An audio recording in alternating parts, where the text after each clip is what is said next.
Assalamualaikum warahmatullahi wabarakatuh. Pada kesempatan kali ini saya akan bahas biografi lengkap Dr. Kiai Haji M.A. Sahal Mahfud Kajen Pati. Dr. Kiai Haji M.A. Sahal Mahfud lahir pada tanggal 17 Desember 1937 di Desa Kajen, Margoyoso, Pati. Beliau merupakan putra ketiga dari 6 bersaudara. Kiai Haji Mahfud bin Abdussalam Al-Hafiz wafat 1944 Masehi dengan Hajah Badiah wafat 1945 Masehi. Saudara-saudara beliau diantaranya M. Hasim, Hajah Musayyanah, istri Kiai Haji Mansur, pengasuh PP An-Nur Lasem, Salamah, istri Kiai Haji Mawardi, pengasuh PP Bugel Jepara, kakak istri Kiai Haji Abdullah Salam, Hajah Fadilah, Hajah Khotijah, Suniah Jember yang juga cucu Kiai Haji Nawawi, adik kandung Kiai Haji Abdul Salam, kakek Kiai Haji Sahal. Pada tahun 1968 Masehi, ada yang menyebut 1969, Dr. Kiai Haji M.A. Sahal Mahfud melepas masa lajangnya dengan menikahi Dr. Hajah Nafisah binti Kiai Haji Abdul Fatah Hasyim, pengasuh pesantren Fatimiyah Tambak Beras Jombang. Buah dari pernikahannya, beliau dikaruniai seorang putra bernama Abdul Ghaffar Razin. Dr. Kiai Haji Muhammad Sahal Mahfud wafat pada hari Jumat 24 Januari 2014 dini hari pukul 1 waktu Indonesia Barat di kediamannya Komplek Pondok Pesantren Maslakul Huda Kajen Pati, Jawa Tengah dalam usia 78 tahun.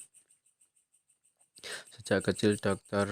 Sahal Mahfud memulai pendidikannya dengan diasuh oleh ayahnya sendiri. Ayahnya adalah sosok kiai yang memiliki jalur nasab dengan Syekh Ahmad Mutamakin. Selain kepada ayahnya, beliau juga belajar kepada pamannya sendiri, Kiai Haji Abdullah Salam.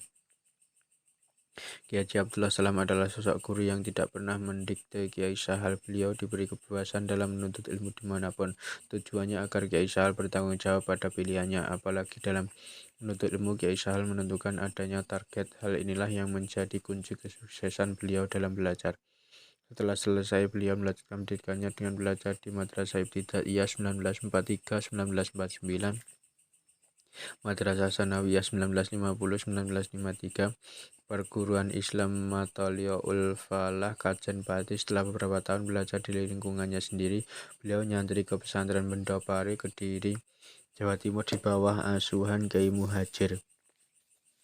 Selanjutnya tahun 1957-1960 beliau belajar di pesantren Sarang Rembang tentang usul fikih, qawaid fikih, dan balaghah di bawah bimbingan Kiai Zubair Dahlan. Pada pertengahan tahun 1960-an, Dr. Kiai Haji Muhammad Sahal Mahfud belajar ke Mekah di bawah bimbingan langsung Syekh Yasin Al-Fadani. Di Benda, Dr. Sahal Mahfud mendalami keilmuan tasawuf dan fikih, termasuk kitab yang dikajinya Ihya Ulumuddin Al-Mahali, Futuh Al-Wahhab, Futuh Al-Mu'in, Al-Bajuri, At-Takrib, Sulam Taufik, Safinatun Najah, Sulam Al-Munajat, dan kitab-kitab kecil lainnya. Di samping itu juga aktif mengadakan halakoh-halakoh kecil-kecilan dengan teman-temannya senior. Kepada Kiai Ahmad, beliau mengaji kitab Tasawuf Al-Hikam, kitab yang dipelajari waktu di Sarang, antara lain Jami' Al-Jawami', Uqud Al-Juman, Tafsir Al-Baidawi, Lubab An-Nuqud, Manhadawi, An-Nazar, karangan Syekh Mahfud Termas, dan lain-lain. Sementara itu pendidikan umumnya diperoleh dari Khusus Ilmu Umum di Kajen 1951-1953. Guru-guru beliau saat mengembara menuntut ilmu adalah Kiai Haji Mahfud bin Abdussalam Al-Hafidh, Abdullah Salam Muhajir Kediri, Zubair Dahlan Rembang, Syekh Yasin Al-Fadani, dan Kiai Haji Ahmad.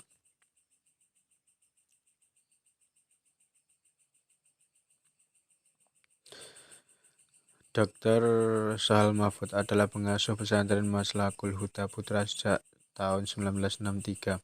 Pesantren di Kajen, Margoyoso, Pati, Jawa Tengah ini didirikan oleh ayahnya Kiai Haji Mahfud Salam tahun 1910 sebagai pemimpin pesantren. Kiai Sahal dikenal sebagai pendobrak pemikiran tradisional di kalangan NU yang mayoritas berasal dari kalangan akar rumput.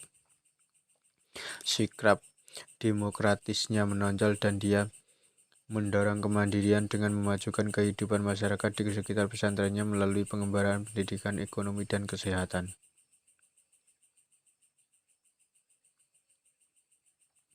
Sepak terjang Kiai Haji Salam Mahfud tidak hanya lingkup dalam negeri saja. Pengalaman yang telah didapatkan dari luar negeri adalah dalam rangka studi komparatif pengembaraan masyarakat ke Filipina tahun 1983 atas sponsor USAID Studi Komparatif.